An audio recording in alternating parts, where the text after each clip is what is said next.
Assalamualaikum and hi, my name is SHAHIRAH binti RAZALI. My card metric number is AA200152. So today our group will present about a report of manufacturing process. That is, the title of our report is Car's Body. We from section 7 and also from group 7. Let me intro our group member. First is myself. The second is N.Amalia Fatin bin Muhammad SOBRI. And the last member is AINA SYAZWINA binti SAHIAR. So I continue with objectives for this project.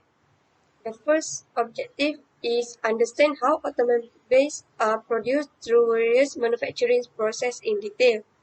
The second objective is identify the raw materials that should be used in an automobile and subsequently converted into a product. And the last objective is know the method to paint the vehicle the right way with a quality control team inspect the body as it sits. Now I want to present about the project scope of this project. The first project scope is the startup process is only used in the automobile manufacturing process. And the second project scope is only involves processes such as stamping, welding, painting, and assembly. And the last project scope is only use laser welding to weld component engine parts, transmission parts, alternator, solenoid, fuel injectors, fluid filter, air and conditioning equipment, and many more applications in the automotive sector. Hello, Assalamualaikum. My name is N.Amalia Fatin binti SOBRI. My metric number is AA200161. I will present about the manufacturing process of car's body. Okay, a car's manufacturing process is divided into various steps, and the most important of which are stamping, welding, painting, and assembly. Okay, the first step is the production of a vehicle, which is transforming raw materials like steel sheets into body pieces. When it comes to stamping, then we first talk about the equipment punching machine and molds that are mainly used, as well as some other transportation equipment. Now, it is necessary to invest in a stamping production line that is at least hundreds of millions. More technical content is mold manufacturing and mold repair. The die and the press machine cooperate to press the steel plate. Different molds punch out different automotive sheet metal parts. And there are also 5 stamping presses for a stamping production line in a car factory. For the second step, which is welding, we use laser welding, which is a welding technology that uses a laser beam to join numerous pieces of metals. And the laser welding technology creates a concentrated heat source that enables narrow, deep welds and high welding rates in high volume welding application such as the automotive industries. This method is often used. Manufacturers can use laser welding to weld component engine part, transmission part, alternators, solenoids, fuel injectors, fuel filter, and air and conditioning equipment. And many more can be used, which is the application in the automotive sector. And due to its ability to weld pre-machined component with limited heat and minimal distortion, laser welding is a fantastic tool. And the laser welding technique is also straightforward to automate and has good repeatability. Okay, that's all from me. The next slide will be present about the processes of stamping and welding. Thank you.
for two more process, which is painting and assembly. Okay. The third step is painting, which the body is protected from corrosion and given its final appearance in the third step of the production process. Putty is applied to each vehicle in order to seal it. The body is washed and then give another coat, middle coat, and top coat of paint to produce a high quality painted finish. The body is basically washed, degreased, zinc phosphate electro-dip, oven baked, sanded, and then sealed, dried, and then cleaned with chemicals, primer, and then bake again, painted, and then bake the car again, and then clear coated, bake again, and finally examined for flaws, which are repaired. All high-value manufacturers have completely automated lines that finish a single body in 14 to 18 hours. And then for the last step, which is assembly, which is the final step in the production process. The mechanical components, the driving position, mirrors, and the vehicle interior trim are all constructed and mounted at this point. All instrumentation and wiring system, dash panels, interior lights, seats, door and trim panels, headliners, radios, speakers, all glass except the automated automobile windshield, steering column and wheel, body weight strip, vinyl tops, brake and gas pedals, carpeting, and front and rear bumper fascias are assembled in the interior assembly area. Following that, suction cup equipped robots take the windshield from a shipping container, apply a bit of urethane sealer to the perimeter of the glass, and then position it in the body windshield frame. For the assembly operator's convenience and efficiency, robot also pick seats and trim panels and transfer them to the car. After passing through all these steps, the shell is subjected to a water test to confirm that the doors panel, glass, and weather stripping are properly installed. It can now be mated to the chassis. Okay, for the last two steps, it is automatically done by a robot, which nowadays can the people don't have to manually do it to make cars. Okay, for the next slide, there are the example of painting and assembly. That's all from me. Thank you. My name's Pete Dennis. I work in the paint shop where I'm a section manager. The vehicle is lifted out from weld. That's what we call a white body, which is basically a metal body shell. It then travels through to our anti-corrosion process. It's a series of dip tanks which first of all cleans the vehicle off. It then goes through a phosphate tank which is prepping the metal ready for the final process. And the final process is electrodeposition, which is ED coat, and that is the main anti-corrosion coating that we put on the vehicle. It then travels through an oven which bakes it at over 200 degrees. It then goes into the sealer area to make the vehicle watertight. So we are sealing all the seams of the panels. We apply up to 73 metres of sealer to those vehicles. Approximately 12 to 13 metres manually finished. Sometimes you can hardly tell that it's got sealer there. Not all our competitors do that. We do, but we also then add that little bit of finish. From there it goes to primer. So this is now the starting of the painting process. It goes through an oven, baked again. From there it then goes to top coat, where we've got the base coat robots which applies a colour, through the clear coat where it applies the gloss, and then finally it goes through to our final inspection. From the lift out to weld to the lift to assembly, you're probably 14-15 hours. The colour, of course, that's a big thing for the customer, but what the customer probably doesn't realise is how much then goes in to make sure that we've got the protection there for the vehicle itself.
advantage: easy of transportation. Can explore country in a variety of methods: hitchhike, walk, cycle, and took a public transportation a lot. In addition, none of these other modes of transportation are as convenient as driving. Second advantage, families can go out together. Cars can also help to strengthen family ties, especially if relatives live in different parts of the country. Covering such distance by car may be far more comfortable than other modes of transportation. The third one is increase of family mobility and flexibility. Because of the possibility to commute, the advantage of life in the countryside can still be enjoyed while being occupied in an urban region. The last one is advantage to old and sick people. Car speed things up. Is one of the major pros of car where you are in a hurry. I'm all of taking my time on the road. Often is a process of getting from A to B where the magic happens. The disadvantage is air pollution. Carbon monoxide is a deadly gas that can kill you in weak concentration and cause heat, edge, shortness of breathing, and nauseous in small doses. CO2 is a significant factor to global warming. The second is water pollution. Automobiles contaminate waterway in a variety of ways. One way is by vehicle fluid, brake dust, disinfection, and oil discharge. The third one is solid waste. When a car is not well driven, its environmental impact continues. Every year, almost 10 million cars are scrapped. Around 25% of these automobiles are not recycled, and one of is in landfill. Every year, hundreds of millions of tires are discharged. Land space. Automobile also consume a vast portion of the available fossil fuel. The United States produces only 10% of the world petroleum but consume 26%. Energy use. Automobile also consume a significant portion of the available fossil fuel. The last one is noise pollution. In the United States, there are around 250 million automobiles. They are responsible for a significant portion of the noise in metropolitan cities.